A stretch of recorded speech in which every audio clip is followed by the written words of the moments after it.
¿Qué pasa, campeones? Welcome to the Churros y Tácticas Podcast. It is Friday the 9th, and yes, you heard this correct. It's churros for everybody, baby. On a Friday, you ask? Yes, indeed. We don't skip a churros, okay? We might be late, but as the saying goes, better late than never, folks. So we're going to give this a two-part, let's say, to our listeners. We're going to give our listeners a treat of hearing the free one. And then for all you lucky subscribers to our Patreon page, you got a juicy part 2 coming up as well. So, as I said, better late than never. Kiyan is in the house as well. Thank you, Kiyan, for holding down the fort. It feels like, once again, an eternity since the last time that you and I have spoken. So much has happened since then. It's weird how the world doesn't wait for us, eh? The world just continues. A lot has been going on. We're going to break it all down over this two-part Churros episode. Again, this one going out to everyone, all of our listeners, and then afterwards we'll break down further detail and get to your questions. I see that the Patreon page is blown up with your questions, so we're going to get to that in the part 2. News moves so fast, Diego. It's just quick. It's been a busy week. It's funny because the season winds down, and just when you think it's about to chill, you can relax. It's actually, I feel like, harder in the off season because there's an unpredictable nature. Like during the season, there's a game on this day, there's a game on this day, there's a game on this day. You map it out. It's like, oh, Bellingham's going to be announced on this day, or Benzema leaves this day. It's just so volatile and unpredictable. So you almost have to be on call, and it makes it really difficult. So it's been busy. Wednesday night, we did a huge emergency Bellingham podcast. Was it emergency? I mean, you knew he was coming. Kind of, but just also the fact that was what happened with Mbappe last year. You never know, man. You never know. Nothing is done until it's done. Sure. So it's been pretty busy, and who knows what's to come. I don't know. We hope must be ecstatic. Well, we hope that it's going to be a lot of emergencies this summer. Mm-hmm. Emergency Holland, emergency I don't know who else. Emergency Mbappe, emergency Kane. Bring them all. Emergency every day. Obviously, I'm exaggerating, but we're hoping. Thanks for Bellingham, because you said congratulations, or what? I don't know what you said. You must be excited. I'm excited, but we're also kind of wary. Okay, who's gonna replace Benzema? Who's it gonna be? Kind of worried about that, man. Kind of worried. So, I feel like you guys have had so much time to think about this already, and I'm sure that all of the Managing Madrid listeners will have been asking you guys that. You would have been discussing that on the podcast for time, especially this season where, if last season, of course, he was the Balón de Oro, the standout striker in Europe, this season is can we say a letdown? I think that's accurate. So I would imagine that you guys would have been talking about his replacement already all season, with Haaland in particular off the map, unless something crazy happens. Who's been at the top of your list here? I mean, it must have been Harry Kane. It must have been. I can't think of any striker that would fit a playing style or a team even better than Real Madrid, or a team like Real Madrid better than a player like Harry Kane. So there's questions about this for part 2 for patrons, right? Sorry, but just to the top of my head, I mean, it's a really, really difficult market. I think because it seems like it's like Harry Kane or bust for Real Madrid, which is a really tough position to be in because you're dealing with Daniel Levy, who is an absolute just stubborn guy who will make it as difficult as possible. And they also come from a position of strength in negotiations because they know Real Madrid just lost Benzema, and Harry Kane is a perfect replacement for Benzema stylistically, and they need him. And then you also look at the other options that Real Madrid have. There's not many exciting names for that position. There's also a lot of confusion because do they want to wait till 2024 to get, someone like Haaland or Mbappe, which in my opinion is a mistake because you can't, that's such a huge risk. You need somebody right now. It was less risky a couple of weeks ago because Benzema was theoretically still here. We thought he would stay one more year. And so it was less urgent at that point. You could get away with just, signing a backup like Jose Lu, or maybe promoting Alvaro as the backup, or some of these lower profile strikers that we've been linked with. They're okay because it's just a backup. But now it's just more urgent. You can't just lose Benzema and not getting anyone else in return. So there's just this news floating around of Rodrigo being the guy because you can't get anyone else. Like, okay, we'll sign a winger, we'll put Rodrigo as the false nine and call it a day, which is like kind of concerning. So there's a chance that we could not be good next year for this reason if we don't get a good striker. Well, there's always hope, of course, but two things I want to address. One, based off of what you said, Kiyan. One is this whole Daniel Levy, however you want to pronounce it. This I actually don't know. I've never heard someone say it. I just say Levy. Lucas the other day said Levi, which threw me off completely. My brain just got fried. Well, it is Levi's jeans is spelled that way. No, that's I. That's with an I. Levi's. Yeah. But I feel like the Spanish media have created this mythical figure, if you will, almost of Daniel Levy. And at the end of the day, you guys always got what you wanted. You got Modric, you got Gareth Bale. Did you pay hefty sums of money? I don't remember what Modric went for. I would relatively cheap. I mean, probably cheap. Yeah, right. Because I don't no remember. matter what, it was cheap given that how good he was. But yeah. Exactly, and Bale, of course, became massive news because he was more expensive than Cristiano, even though again the Spanish media tried to hide that. But again, so yeah, at the end of the day, you guys got what you wanted. So what's going to stop you from getting somebody like Harry Kane, who I would imagine is aspiring to join a team with higher ambitions, with greater possibilities for him to win both collective and individual trophies at a higher and play at a higher level, What is your thought looking in on this as a Kool-Aid? Well, I think I don't see any reason why you wouldn't be able to get somebody like Harry Kane. Do you need him to play ball? Probably. By that I mean he might have to force the move, which players in the past have often done for Madrid, for Barca as well. But and in the case that you in the most extreme case where Madrid do decide to try to go all in for a Haaland in 2024 and say, okay, we're gonna move Rodrigo in the 9 position. Now with the signing of Bellingham, it almost makes sense because that way you can move Fede Valverde in the wing position, on the right wing, and then you have your 3 midfielders in Tchouaméni, Camavinga, and Bellingham. So, my question with Bellingham, with the Bellingham signing, what besides the jealousy that I felt because what a great signing, what a fantastic player, both future and present prospect do you have now amongst the ranks was, but who's going to be the sacrificial lamb? Oh, my camera. Who's going to be the sacrificial lamb, right? You have these great midfielders now that are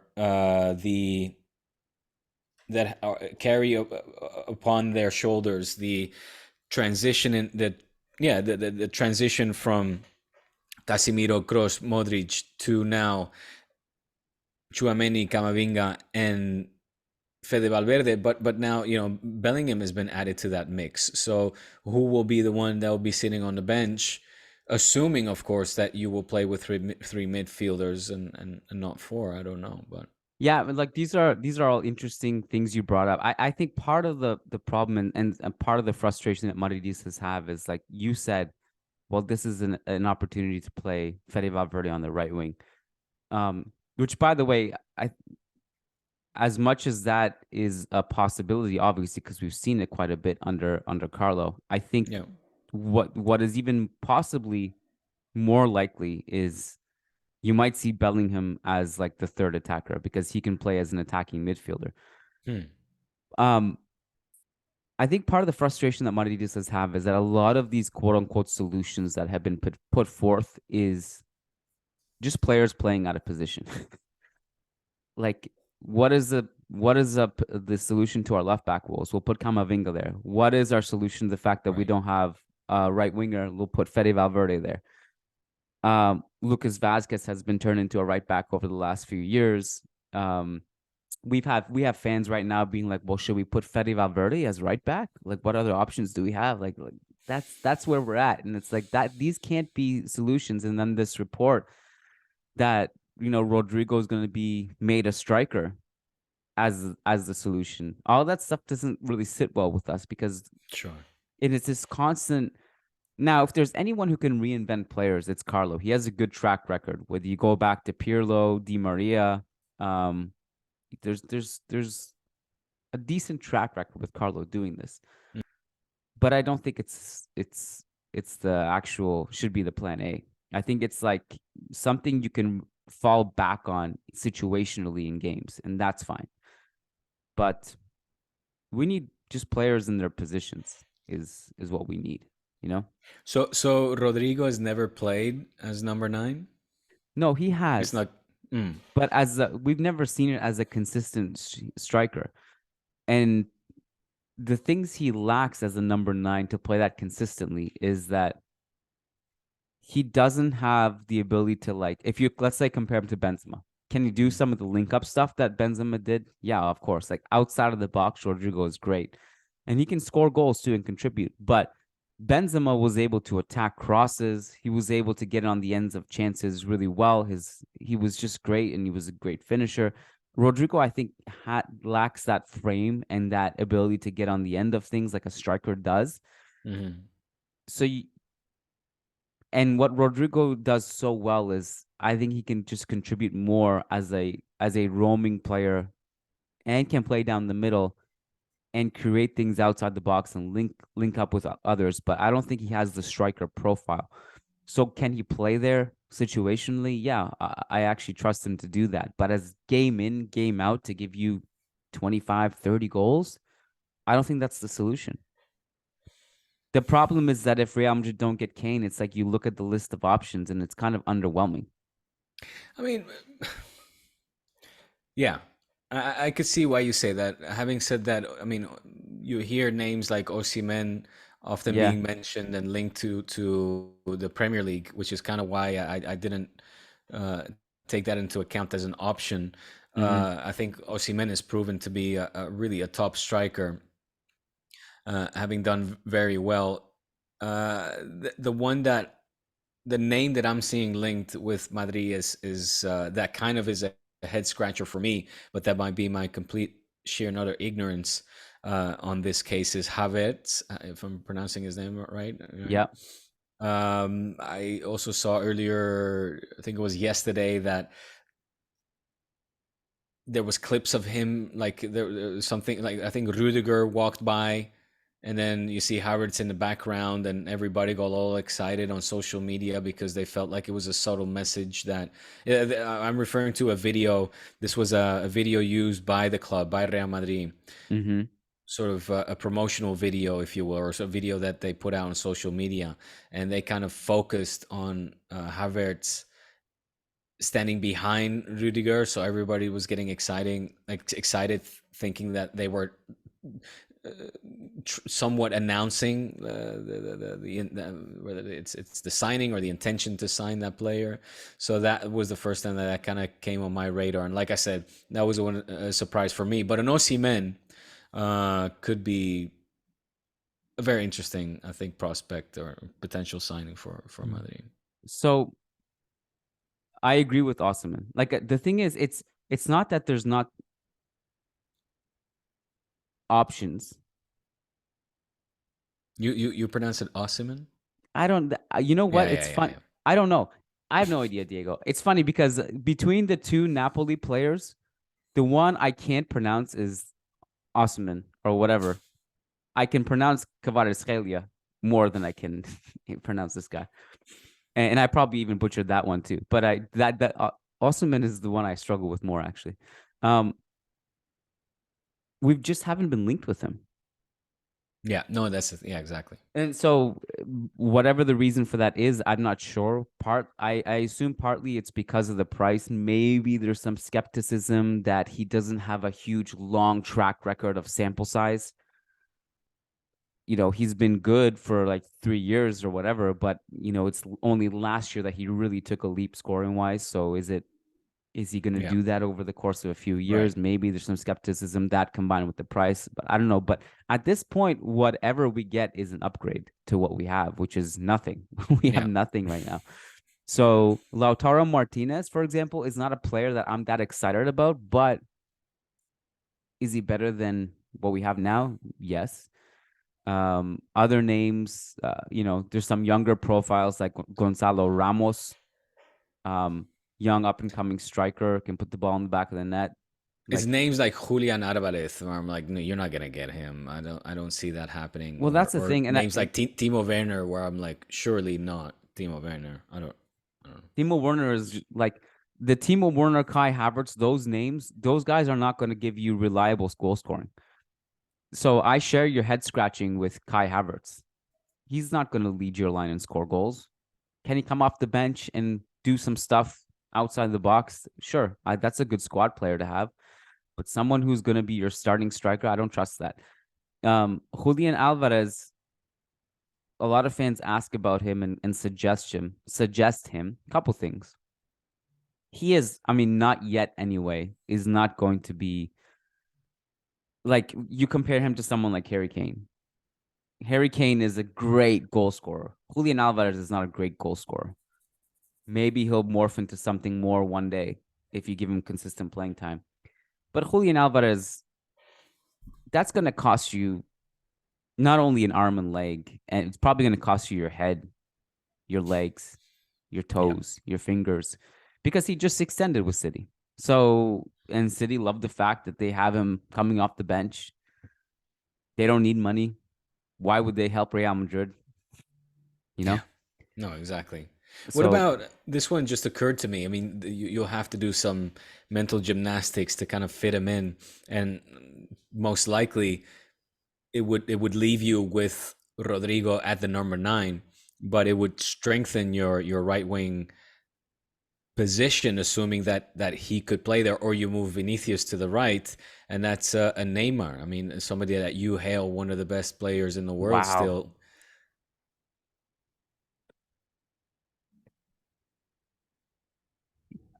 Don't make me say no to Neymar, because I love Neymar. I know you do. That's why I really like Neymar. As far as like ex-Barca players go, him and Ronaldinho are probably my 2 favorite ever. But it's no. Oh, what happened to the best? Well, one of the best. 2-3 Wasn't years. he in your top 3? He was in your top 3. I had him top 5 in December. Top 5. It was like a few months ago. Right. Yeah, that was just after the World Cup where he was amazing. I just can't trust his health and his off-field professionalism. McDonald's too. And his McDonald's the first word that came to my mind was McDonald's. Because of that picture, right? Yeah. Madrid has a lot of Burger Kings and McDonald's. Can't trust it. ask ask Eden Hazard, right? Yeah. Yeah. I think for you to sign Neymar, this is what you would have to. This is what would have to happen. You would have to have a GPS tracker on him. It would have to be in a contract. No clubs, no like there would have to be a restraining order. Like you'd have to, like, as soon as he sets foot inside a McDonald's or a Burger King or a Five Guys, it would beep.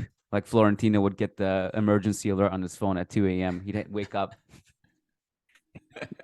It's the only way you could sign Neymar. That's this Neymar. Like if he was a little bit younger, a little bit more professional,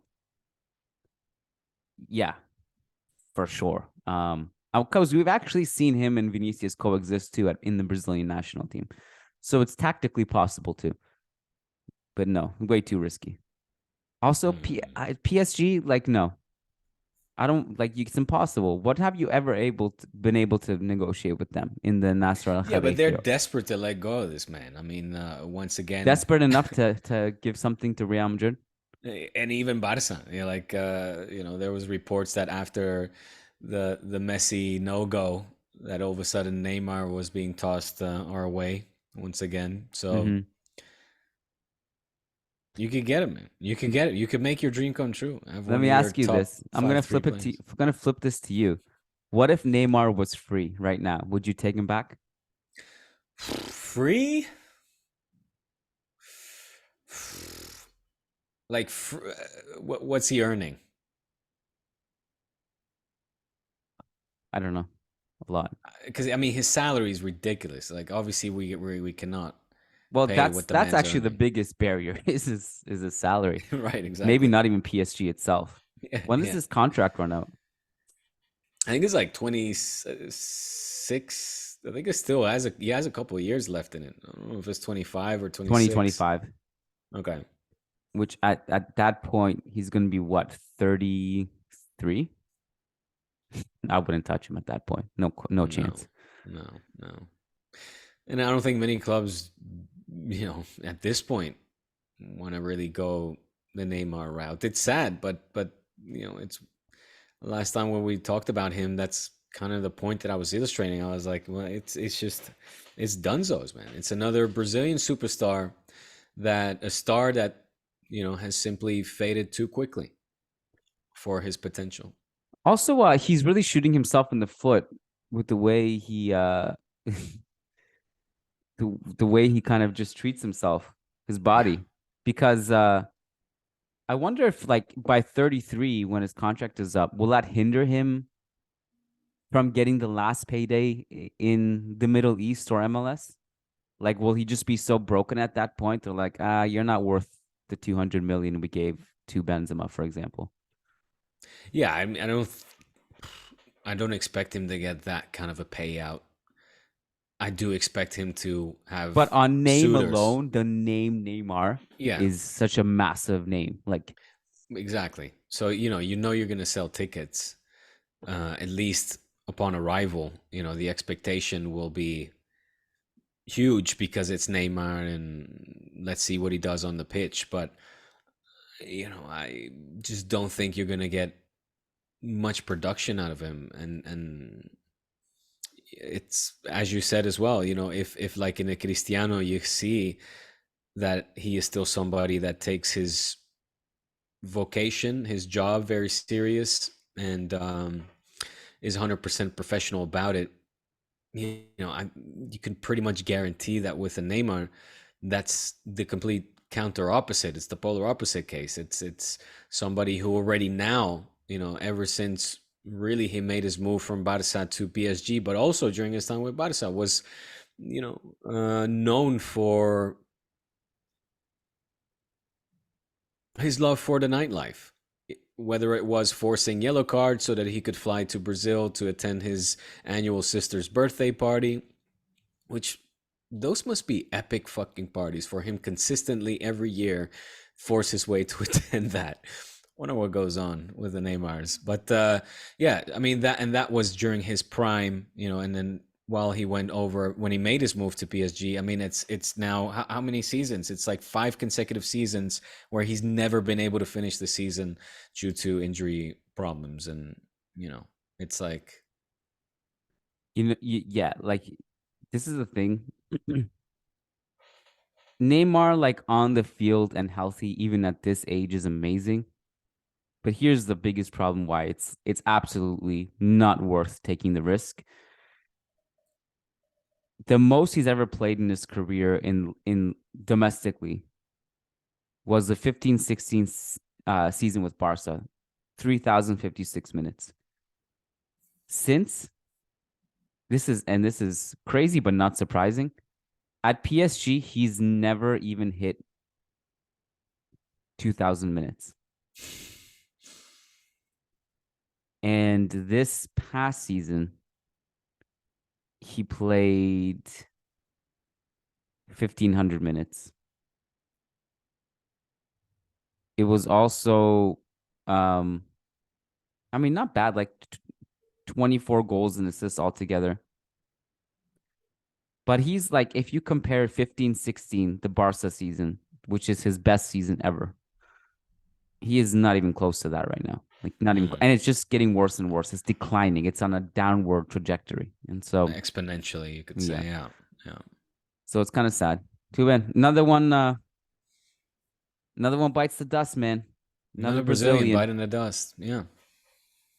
I have so much admiration for the Brazilian people. They are truly, like, I just want to say this.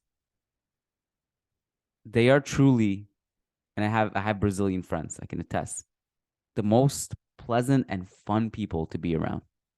Just such a joy. Always happy. Always just the life of the party. I enjoy being around them so much. But I just wish they would, when it comes to football, just age a little bit better. Just like when you're like 25, just tone it down. It's true. Yeah. So just to wrap up this one, who's number one on your wish list then? Harry Kane. Of course. Not even close. Well, I think you'll get him. Again, I don't see any reason why that shouldn't be attainable, given the track record between Tottenham Hotspurs and Real Madrid. Well, you have to pay a pretty penny, probably, but I'm sure I'll tell you why. I think, like, unlike that, it will happen. No, that it possibly won't. Oh, okay. Unlike the Gareth Bale situation, which you mentioned, with Gareth Bale, Real Madrid was like, at all costs, this guy is young. He is an absolute freak. Hit him in one wing, Ronaldo on the other wing. Whatever pennies it takes, gather him up. With Kane, it's like he's 30. Florentino doesn't really have a big track record of signing 30-year-olds. Actually, this one actually blew me away. I knew it, but I never realized it was like this. Matt Wiltsey for Managing Madrid, he wrote an article. He went back and looked, and there's only one player ever that Florentino has signed at the age of 30 and over. And that was Ricardo Carvalho. That was the only one he's ever signed at that age. Yeah. That's fascinating. And I was like, holy shit. So there's like a clear skepticism that Florentino has of players at that age. How old was Cannavaro when he signed? He was the Ramon Calderon signing. So he doesn't count. Right. So, and plus, like, he's probably just absolutely scarred from Hazard, who was just 29, and he's probably wakes up every night like 3 a.m. with cold sweats, like, Hazard, like, probably like, is that McDonald's alarm going off? So I think he's probably like that, coupled with Levy's stubbornness, could be a bad combination for this particular transfer to happen. Okay.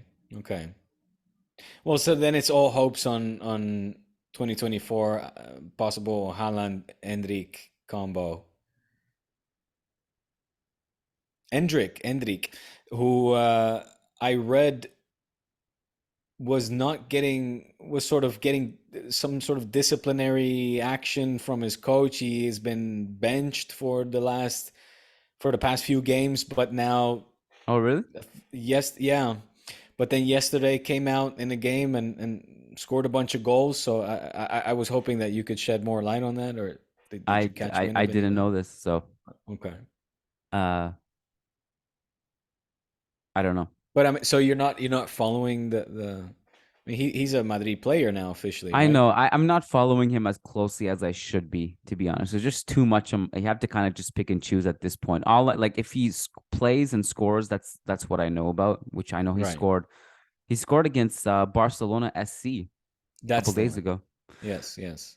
But I'm just googling it now from like 2-3 days ago. Yeah. But I don't know enough about it to speak about it right now, to be honest. He's Okay. 16, man. When I Yeah, was yeah. Well, 16, I was jumping out of my window. is there footage of that? Please, give it to our patrons. Fortunately not. Back then, no. 2023, if that happened, I'm sure that someone will pick it up on camera. I did want to talk to you about a couple Barca things. And then on part 2, we're going to talk about Messi going to Miami and a bunch of other questions that came in. Why did I have to do the intro, by the way? You left me in Oh, mystery because there. on Friday, I did the solo podcast for patrons and I said, if, because it was a Castilla Clásico. That's what I framed it as. It Yes, was yes. Castilla versus Barcelona Deek. Atletic. Sorry. Uh, Big Clásico it was the first leg of the Segunda playoffs. I said if Barca win that, Diego will do the intro. If Castilla win, Right I'll do the on. intro. And of Right on. course, Yeah, you man. guys won That was a 4-2. good game. You guys went up 1-0. Mm-hmm. Then Yeah, then things got interesting. Well, it part got two is really this annoying. But there's a second leg to be played, so hopefully we'll have Sunday, to yeah. make a comeback. But Did you yeah, watch that? I did. Yeah. Were you impressed? With what? I don't know, the game, the quality. I mean, it was hard to enjoy it because I was just so annoyed with losing. Well, let's see what Um, happens. I did. I think I took some notes. I think I had some notes about your team. I can't remember what they were now. I was impressed with a couple players. Forget who was the one I was impressed with the most. Luismi. Maybe. Um. Yeah, I'm looking forward to that actually. I was supposed to call that game and then I got taken off of it, or my boss shift my day, rather my work day, so I won't be calling that one. But was secretly kind of looking forward to that. Yeah, I'll definitely be watching the one on Sunday because this is a huge. I mean, it's a huge game for both of us, obviously, Yeah, but there's a really huge game for us because we've been so much of the reasoning behind Real Madrid not calling up the Castilla players when we needed them was, oh, these guys are trying to get to Segunda where they need to keep their players and all that stuff. And a lot of that didn't make sense because like there were times where Castilla had like a week off and we could have really used one or two of those players and we still never gave them a chance.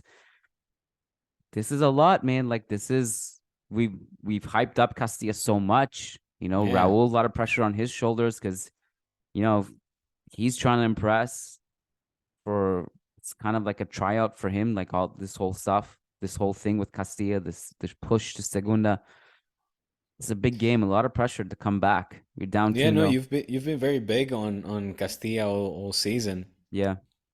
I've been a little bit more quiet on Barça Atletic on in Rafa Marquez's first season. I truthfully didn't think that we were even gonna make the playoffs in the end, and we had a very good second half of the season where this team really came together. And give credit where it's due. Rafa's done a good job, and he's also had to deal with players coming and going and leaving for the under 19